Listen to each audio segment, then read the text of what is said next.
Side hustles, what I learned in the beginning of my career, should only be the mentality applied to making your initial money. Yeah, 100%. Once you I agree. go from hustle mode, you need to go to boss mode. Yeah. What is boss mode? A person that is building long-term sustainable businesses. You cannot build long-term scalable businesses by having to force cram and force feed ads in order for your business to survive. It won't work that way. It's too annoying. It's too stressful. I don't want to rely on Zuck's algos and on Zuck's tracking in order for me to make money. Yeah. Why? Because as soon as Apple comes around and says, you're tracking, we're canceling that shit. Now Facebook goes to shit, right? So you can't be dependent on one single avenue. It's not going to work. So people need to start shifting their mindset. Once you have your first 100K, dude, your mindset should shift from hustle to boss. What are the biggest mistakes they tend to make? They don't learn the fundamentals. It's so easy, bro. It's so easy to bank money. You know this. Online, anybody can go out and make 10 grand a month, literally. Yeah. But who learns taxes? Who learns budgeting? Who learns human resources? Who learns product and inventory management? Who learns scaling an operation? Who learns systems building? Nobody learns those things because they're the boring parts of the business. And if you don't learn them, you're going to crash. The last thing you want to be is a person that pumps cash but has no ability to retain it. Yeah. You don't want to be that guy. If you don't understand how to file taxes, if you don't understand how to budget your business. I was talking with a guy in Singapore. He's the son of the former president of Singapore, probably worth a couple $1 billion. He's in real estate development. He's done over 2,500 real estate development projects in Singapore. Super big guy. And the property prices there are crazy. So he's like proper balling. So I was having a conversation with him, and he's like, you know what the biggest issue is between the elite and people that make no money? I'm like, what? Financial literacy. He said, most people are financially illiterate, and it's a language. I'm like, what do you mean it's a language? He's like, yes, finance is the language of the elite. Just like Latin used to be the language prior to the peasants being able to have access to read the Bible, they would have to go to the elite, the popes, the deacon of the church, or whoever was in charge, in order to get what? In order to get the wisdom, because they couldn't read. Nowadays, most people are financially illiterate. And it's in that financial lack of literacy that people get fucked. Yeah. Why do you need a lawyer? Because you don't know the law. Yeah. Why do you need a tax attorney? Because you don't know tax. Yeah, you don't need to know all of it. But if you don't know the basics, anybody can finesse you.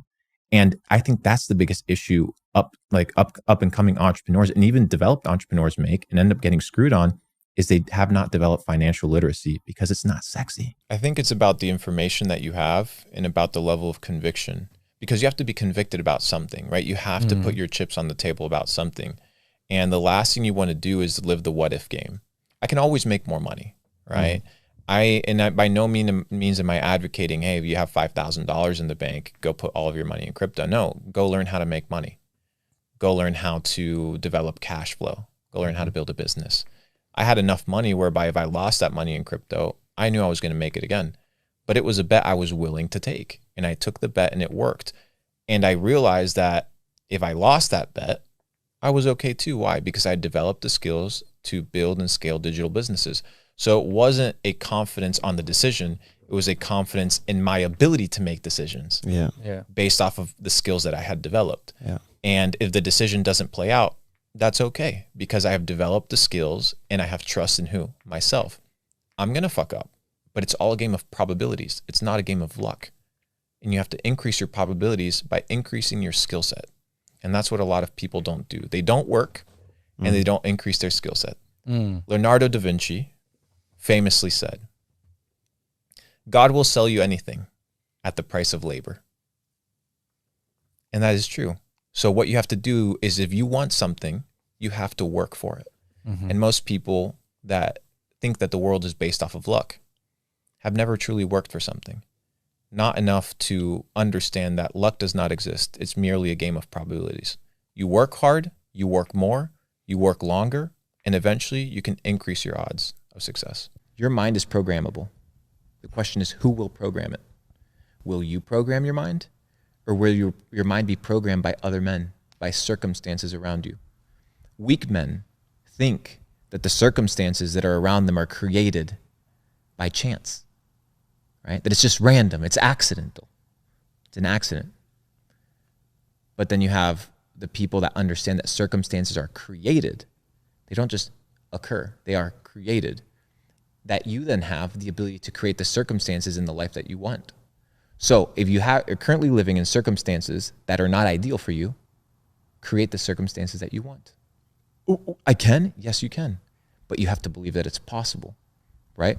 So understanding that it's possible by doing what? Reprogramming your mind. The Bible says it. Be transformed by what? The renewal of your mind. Right? The Bible says it. Be transformed. So transform who you are by renewing your mind. Sometimes you have to hit reset on the computer. Sometimes you have to hit update. But people are running on the same trains of thoughts and the same information that gave them the problems in the first place. No wonder you're fucked up. You're not learning new data sets. You're not learning new information. You're not becoming a new person. Believe and you will achieve. The thing that I learned when I started making my money was, I was saying it to some buddies today, I said, my big epiphany, my big humbling moment was I was a poor guy with money. And what I meant by that was my mental framework was the mental framework that I was brought in, which is you need to hustle, you need to work, you need to get a job. And I was taking that same philosophy, but just as a self-employed individual, because if I stopped working, the money would stop coming. That's the realization I had. Like, the money is good, but that's only if I'm pumping out the content on all the platforms. What happens if I stop making content? And that's where working on the business and building a garden that is kind of self-sustaining, because you have different aspects to it that cross-pollinate comes in. So you build a loyal following, whatever, if it's a product, if it's a clothing line, if it's a subscription, whatever it may be, it applies for a plethora of niches. You work on it. Take Gymshark, for example. Gymshark is a business. They're not a clothing line. They're a business. They have a loyal fan base, but they have what? Pop-up events. They have their clothing lines. Yeah, they just opened a store in London now. Literally, bro. They have an entire ecosystem. And it's in that ecosystem that you no longer have to be present in order for money to flow. Do you think maybe what holds a lot of people back is just like the limiting belief? Because they're probably listening to this and they're thinking like, I can't do this. So let's evaluate. Why do you limit your beliefs? I'll tell you why you limit your beliefs. You limit your beliefs because you don't trust yourself. Why don't you trust yourself? Because every time you tell yourself that you're going to do something, you break your own promise. If you can't trust yourself as an autonomous individual, no wonder you're not going to advance in life. Dude, if I told you every single day, right, and we were gym buddies, if I told you every single day that we were going to go to the gym and I didn't show up, but you showed up, right? Or you said, hey, are we going to the gym? Like your body tells you, hey, we need to go to the gym, or how your friends tell you, hey, we got to go work out. If you told me 10 days in a row and I committed, hey, we're going to the gym, but then the morning came around and you came out of the room and I was there eating chips and watching Netflix and I didn't go to the gym with you, on the 10th day, would you believe me? Yeah, not a chance. Would you trust me? No, yeah. So the problem is most people don't trust themselves. And the reason they don't trust themselves is because they are in auto self-sabotage mode 24/7. Everything that they do, they're sabotaging themselves. No wonder you can't trust yourself. No wonder you don't have any courage. No wonder you think you're going to fail, is because your mind is literally telling you, dude, I can't trust you. I can't trust you. So you need to start on the small wins. Start focusing on the small wins. Get groomed. Clean your room. Start hanging out with good people. Read a chapter in a book and say, I'm going to read a chapter, and you sit down and you read it, right? I'm going to read this news article, and you sit down and you read it. I'm going to eat good food and not bad food, and you do it, and you start building trust with yourself.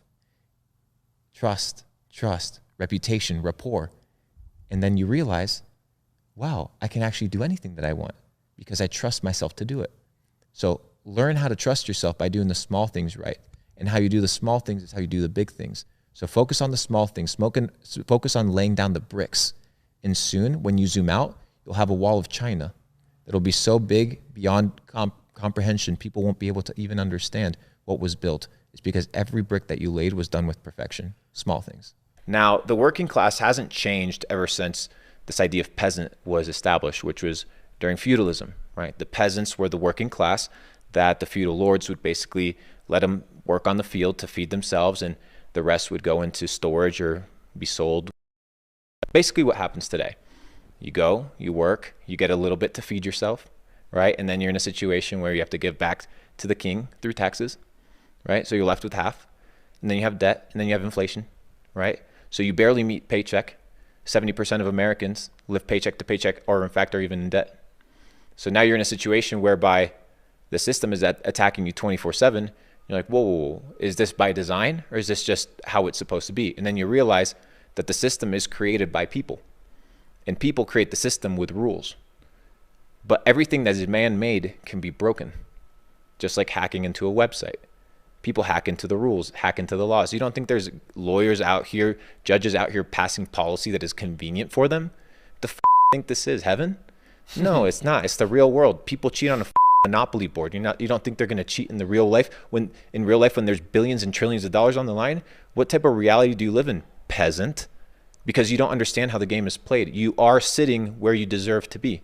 So if you want to level up, you want to understand how the world works, you can't do the things that peasants do. You can't do the things that the working class does. The working class was illiterate. The working class ate unhealthy. The working class was unsanitary. The working class focused so much on working that they couldn't focus on leveling up. So I think you can transition, but it's good to have a reality check of where you currently stand. Because the first step to solving a problem is realizing that there is one. And most people aren't willing to realize that they've been fooled their entire life because they feel stupid. So Mark Twain says it's easier to lie to somebody than to convince them that they've been lied to. And that's because there's ego.